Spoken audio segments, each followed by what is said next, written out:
Christmas time in Berlin, and the German Chancellor is counting the dead. Tonight, what we know and what we don't, 24 hours after the first terror attack to hit the German capital. I'm Brent Goff, and this is The Day.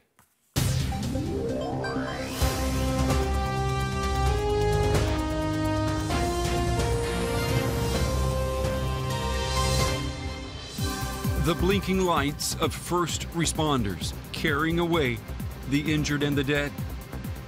Christmas under lockdown in Berlin. It was this 18-wheeler that plowed into a crowded Christmas market, a season of giving perverted into open season on the innocent. And tonight, a nation and its leaders searching in vain to explain. Millionen von Menschen, auch ich.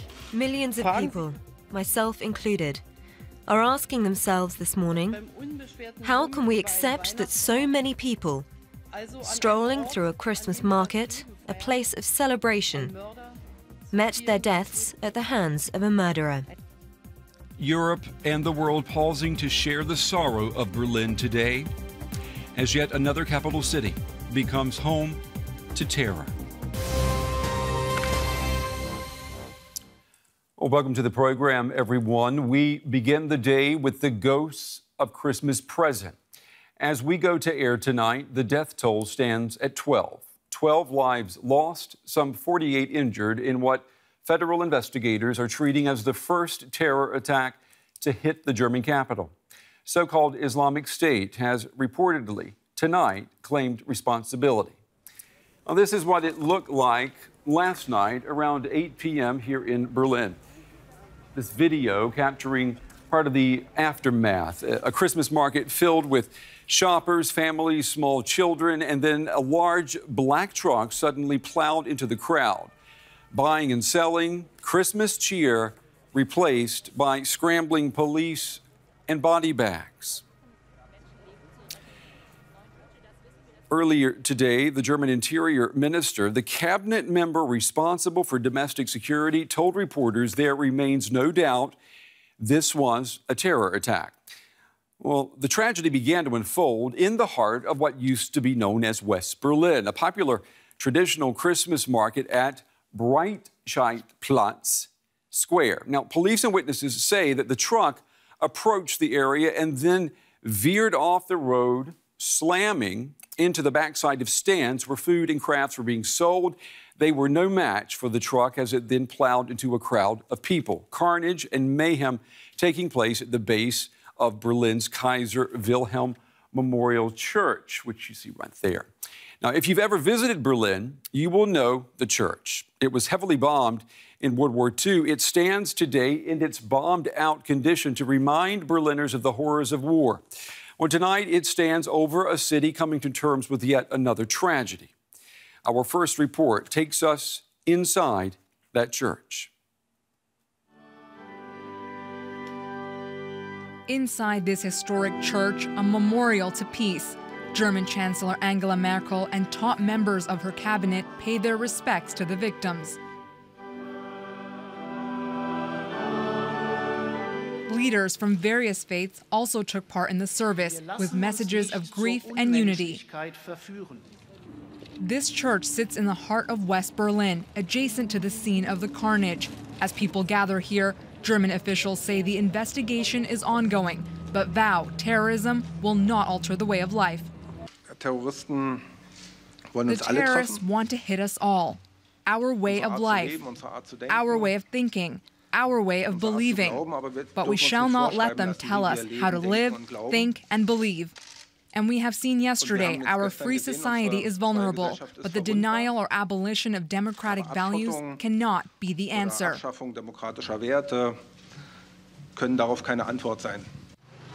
Monday night's massacre was carried out with this vehicle. Forensic teams inspect the truck that was registered in Poland and appears to have been hijacked. The body of a Polish national was found in the passenger seat with a gunshot wound. During the attack, the driver rammed into crowds of people who were meeting with family and friends after work. There, too, were tourists and newcomers to Berlin, trying traditional German mulled wine and shopping for presents. They tell stories of horror. Definitely people got injured, yes. I spoke to 2 people who were lying on the floor with broken limbs, but they were going to be okay. I saw one guy being dragged away with blood on his face. As the nation mourns this unimaginable tragedy, the iconic Brandenburg Gate, which has been lit up in the past with the flags of other nations following attacks, is now black, red, and gold to honor those who died on German soil.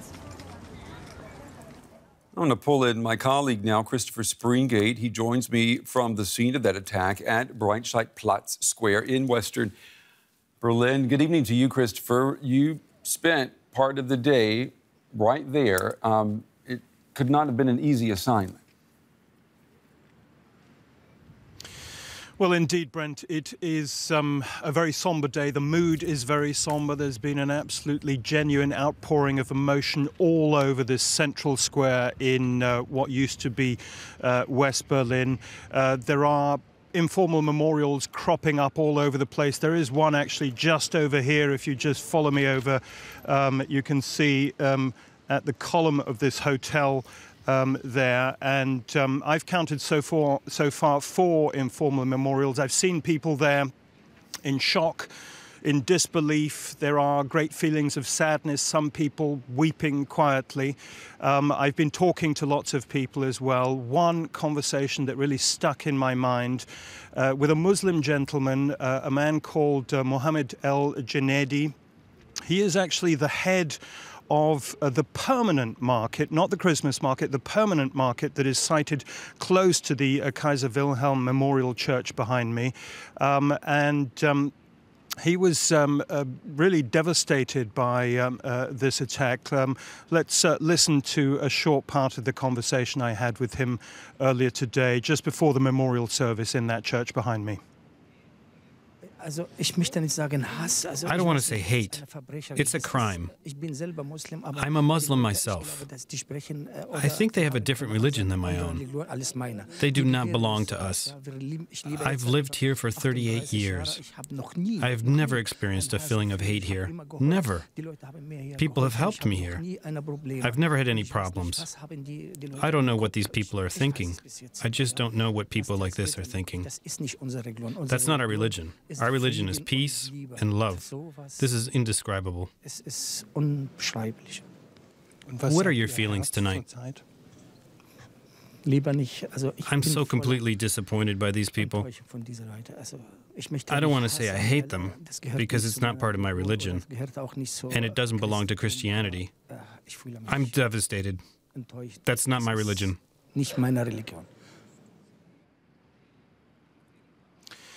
Brent, it was a very moving conversation that I had with Mr. El Janedi. He did then break down in tears.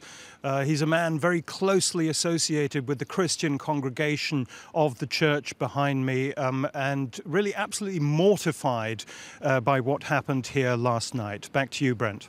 And Christopher, all of this, as you said, happening on the doorsteps of one of Berlin's most iconic churches right behind you.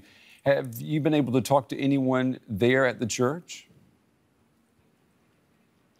I have. I've been talking all day, in fact, to a man called Thomas Franken. He's the assistant curate at the church, a very busy man today, interacting with his congregation, consoling them, interacting also with the police, who are running one security check after another.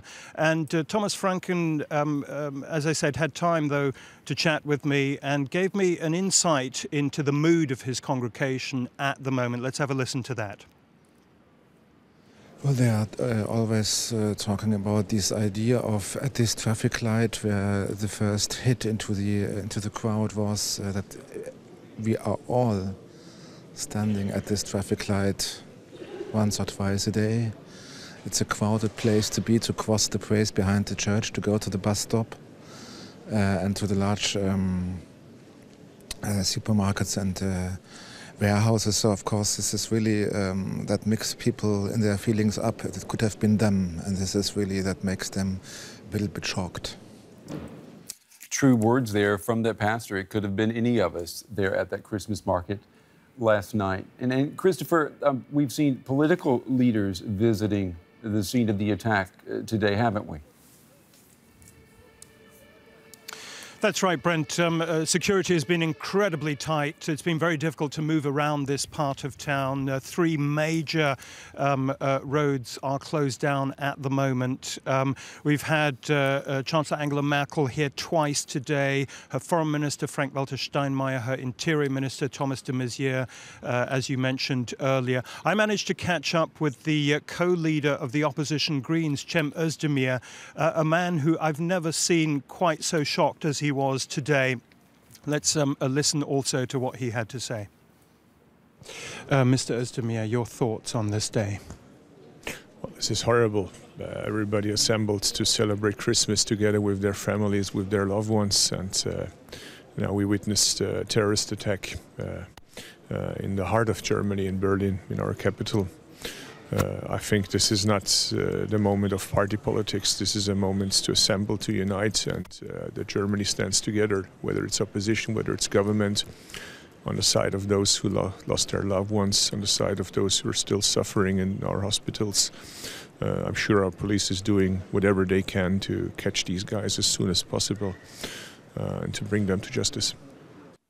That was the lawmaker there, Cem Özdemir, when he was talking to you earlier. You know, he, like all of us, affected by this tragedy. We were inundated with texts last night, messages, Facebook and Twitter, people watching us, wanting to know, how we're doing, everyone feeling a connection to Berlin. What about you, Christopher? How did you experience last night?